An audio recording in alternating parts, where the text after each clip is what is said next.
Hai, Assalamualaikum. Selamat datang dan kembali lagi ke channel saya, Son of Matno. Saya Izman Muhammad. Jangan lupa subscribe, like, share dan tekan butang loceng. Terima kasih.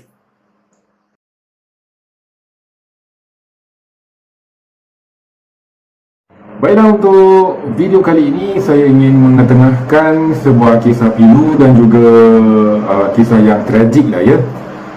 Ia berlaku pada kurun ke-13 di Eropah, khususnya Sepanyol, dan juga mengetengahkan seorang tokoh yang telah menggemparkan dan mengubah dunia sehingga kini. So, stay tuned.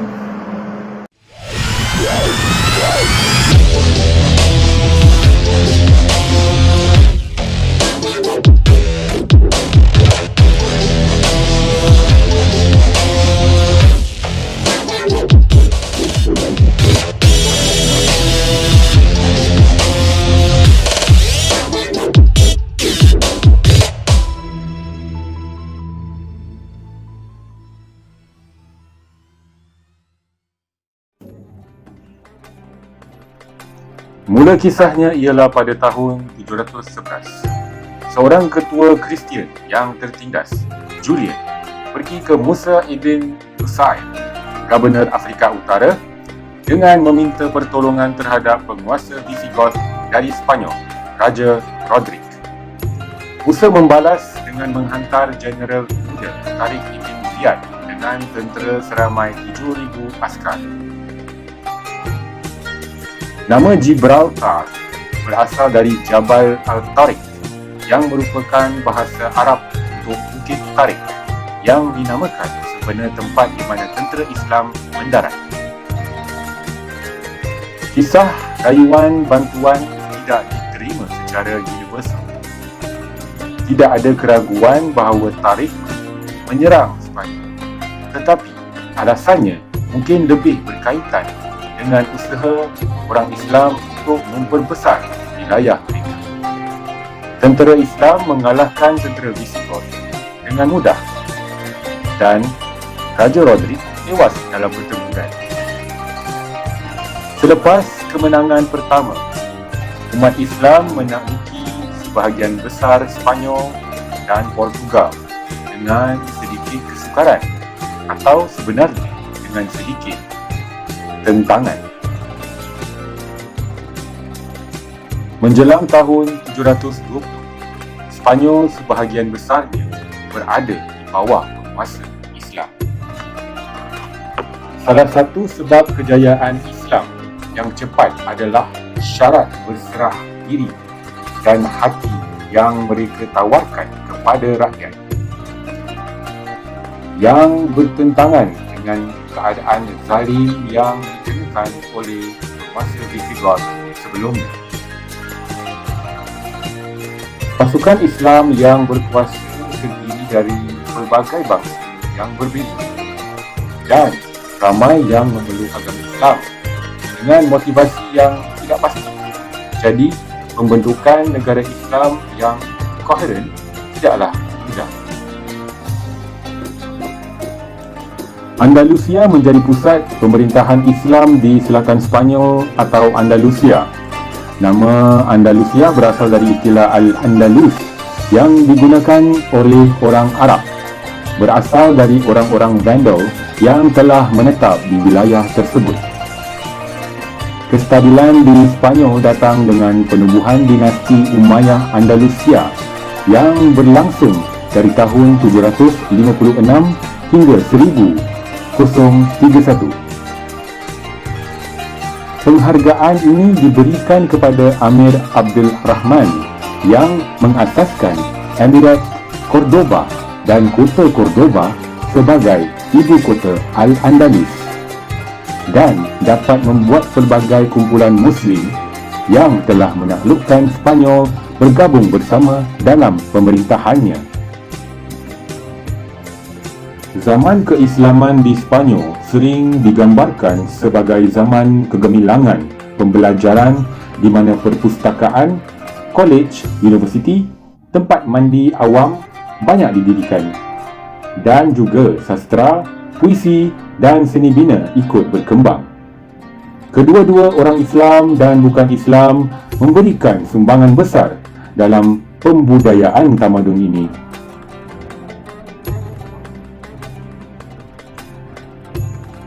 Tentang Isabella.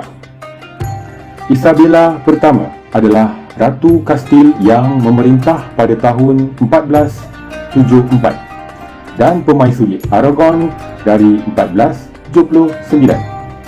Memerintah dan menyatukan Sepanyol yang dinamik bersama suaminya Ferdinand kedua.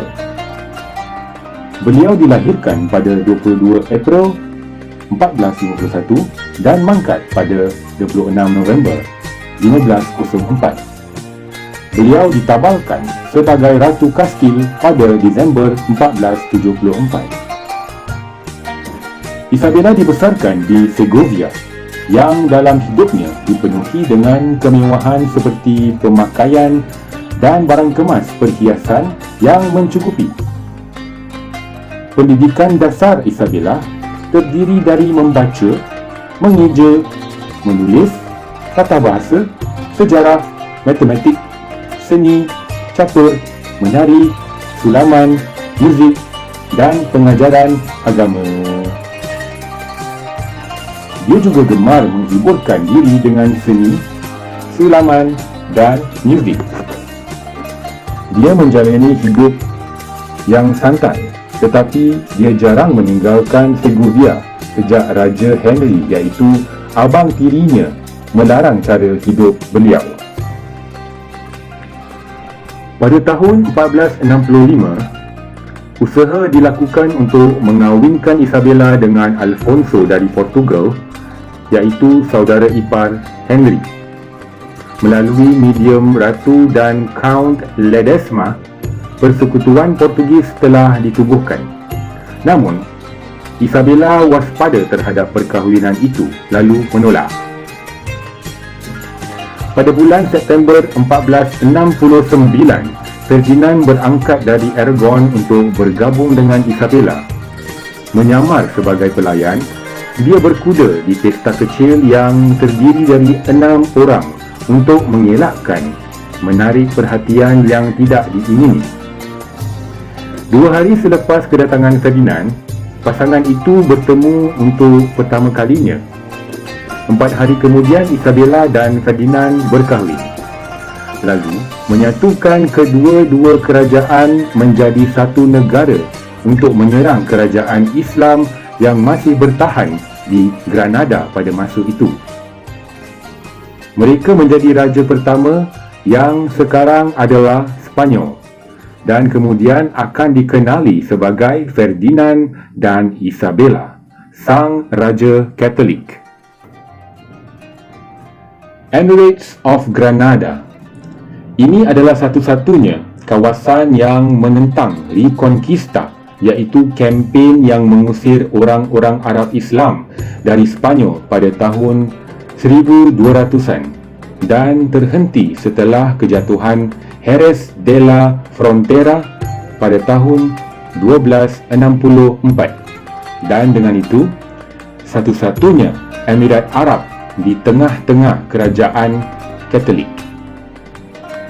Penduduk di Granada tidak akan mematuhi peraturan kerajaan Katolik Sepanyol.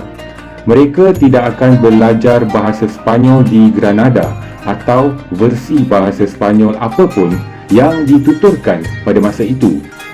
Dan fakta tersebut dengan kewujudan Emirat Islam di sebuah kerajaan Katolik sangat menyusahkan mereka. Salah satu rancangan Isabella adalah penaklukan Granada secara sepenuhnya.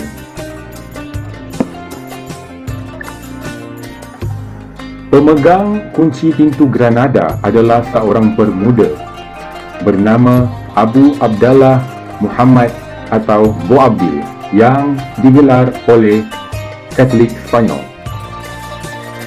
Dia adalah putera Sultan Abu Hassan Ali, dan seperti yang kadang-kadang terjadi dengan para putera raja, Boabdil gelisah untuk mendapatkan kekuasaan.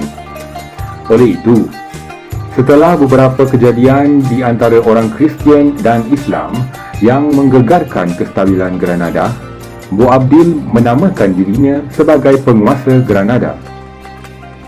Pengisytiharannya terbukti tidak lama.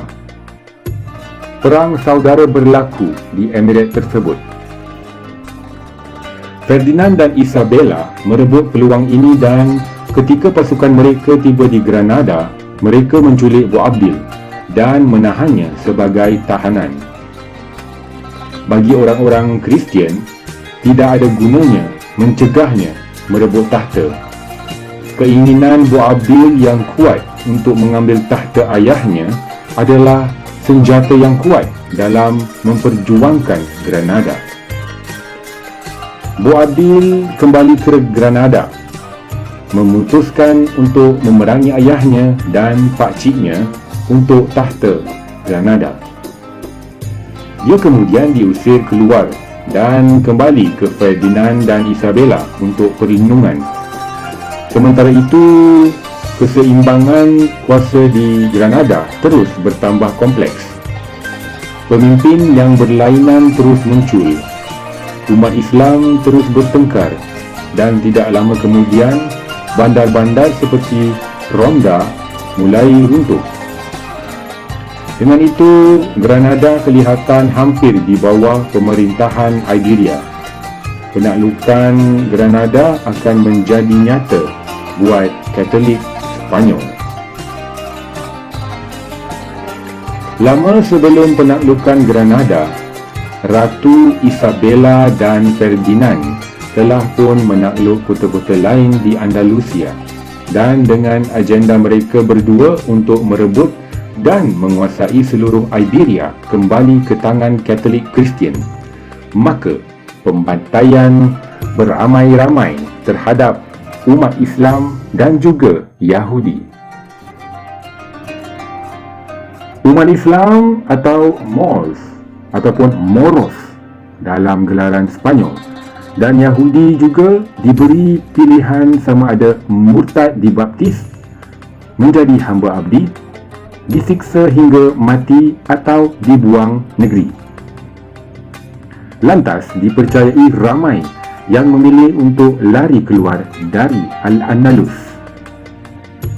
Tempat-tempat yang jadi tumpuan mereka adalah Maghribi ataupun Morocco, Utara Afrika dan Kerajaan Turki Ottomania yang pada masa itu baru berkembang naik sebagai kerajaan khilafah. Ada juga yang dipaksa murtad masuk Kristian Katolik dan digelar sebagai Moriscos. Namun, mereka ini masih mengamalkan ajaran Islam secara rahsia di dalam rumah masing-masing. Dan mereka ini ada yang ditangkap kemudian disiksa dengan kejam.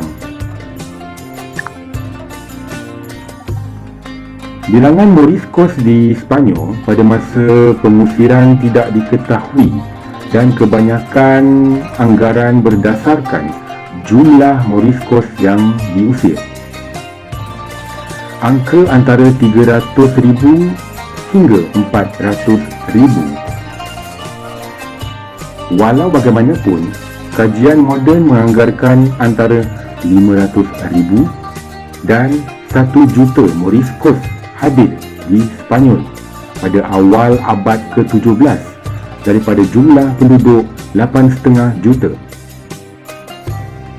Sebilangan besar tinggal di bekas mahkota Aragon, di mana dianggarkan mereka merupakan 1/5 dari populasi, dan wilayah Valencia secara khusus di mana mereka adalah 1/3 dari jumlah penduduk. Orang kaya dan mereka yang tinggal di bandar-bandar kebanyakannya beragama Kristian, sementara Moriscos menduduki kawasan pedalaman dan pinggiran kota yang miskin.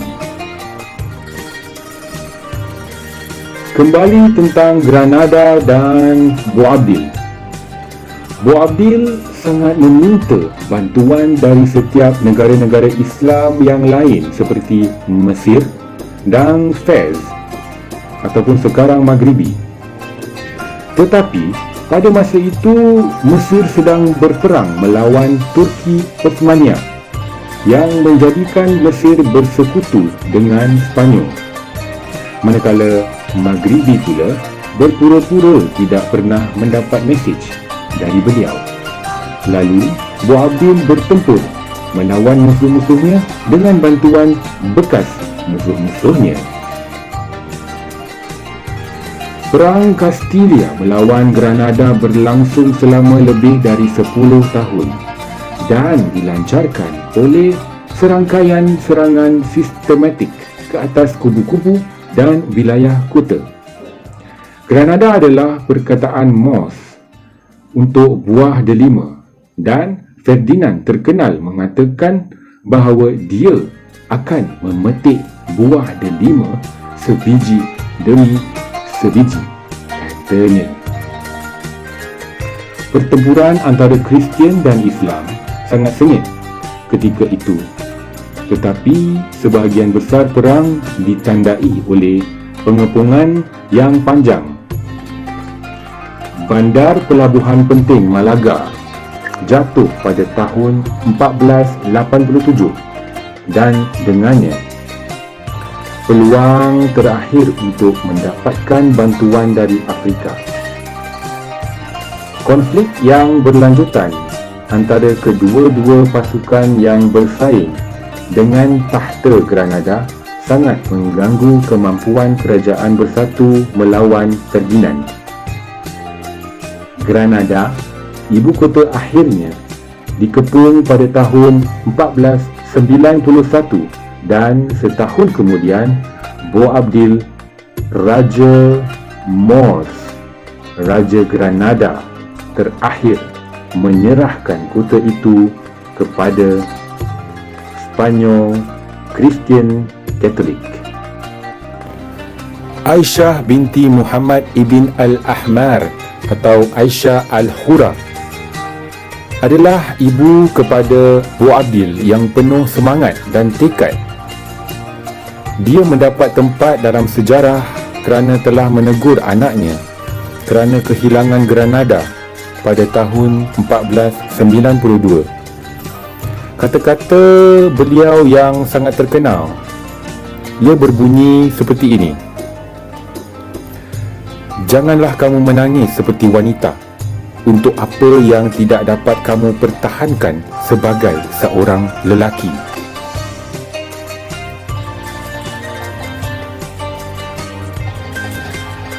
Baiklah penonton, begitulah sejarah pilu tentang Al-Andalus, Isabella dan juga Boabdil, dan juga tentang kejatuhan Islam di Sepanyol yang telah bertapak di sana selama 800 tahun lamanya.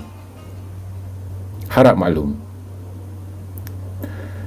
Dan kepada anda yang ingin memberi pandangan atau idea untuk video selanjutnya, silakan komen di bawah dan jangan lupa like dan subscribe. Terima kasih.